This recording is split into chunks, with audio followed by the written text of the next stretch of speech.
Chapter 26. That winter I did not go to the reef at all. I ate the things I had stored and left the house only to get water at the spring. It was a winter of strong winds and rain and wild seas that crashed against the cliffs, so I would not have gone out much even if Rontu had been there. During that time I had made 4 snares and notched branches. In the summer once, when I was on my way to the place where the sea elephants lived, I had seen a young dog that looked like Rontu.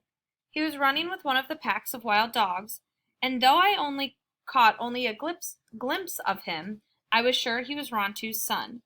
He was larger than the other dogs and had heavier fur and yellow eyes, and he ran with a graceful stride like Rontu's. In the spring I had planned to catch him with the snares I was making. The wild dogs came to the headland often during the winter, now that Rontu was gone, and when the worst of the storms were over, I set the snares outside the fence and baited them with fish.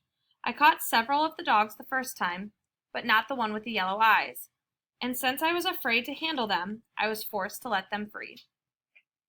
I made some more snares and set these again, but while the wild dogs came close and they would not touch the fish.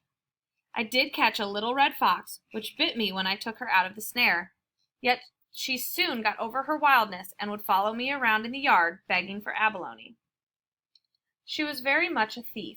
When I was away from the house, she always found some way to get into the food, no matter how well I hid it. So I had to let her go back to the ravine. Often, though, she would come at night and scratch at the fence for food. I could not catch the young dog with a snare, and I was about to give up when I thought of the toluashi weed, which we sometimes use to catch fish in the tide pools. It was not really a poison, but if you put it in the water, the fish would turn over on their backs and float. I remembered this weed and dug some where it grew on the far side of the island.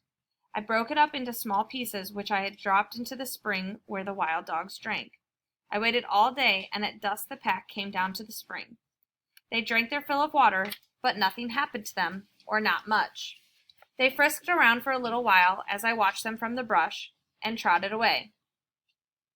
I then remembered Zukal, which some of the men of our tribe used and is made from ground-up seashells and wild tobacco. I made big bowls of this, mixing it with water, and put it in the spring. I hid in the brush and waited. The dogs came at dusk. They sniffed the water and backed off and looked at each other, but at last began to drink. Soon afterwards, they began to walk around in circles.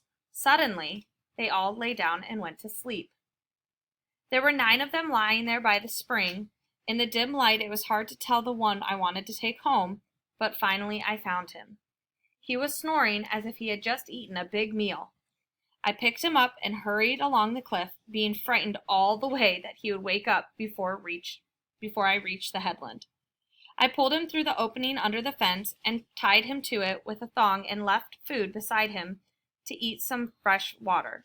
Before long, he was on his feet, gnawing through the thong. He howled and ran about the yard while I cooked my supper. All night he howled, but at dawn, when I went out of the house, he was asleep. While he lay there by the fence sleeping, I thought of different names for him, trying first one and then another, saying them over to myself. At last, because he looked so much like his father, I called him Rontu Aru, which means son of Rontu. In a short time, he made friends with me. He was not so large as Rontu, but he had his father's thick coat and the same yellow eyes.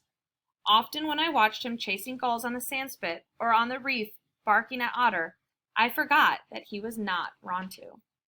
We had many happy times that summer, fishing and going to Tall Rock in our canoe, but more and more now I thought of Tutok and my sister Ulape. Sometimes I would hear their voices in the wind, and often, when I was on the sea, in the waves that lapped softly against the canoe.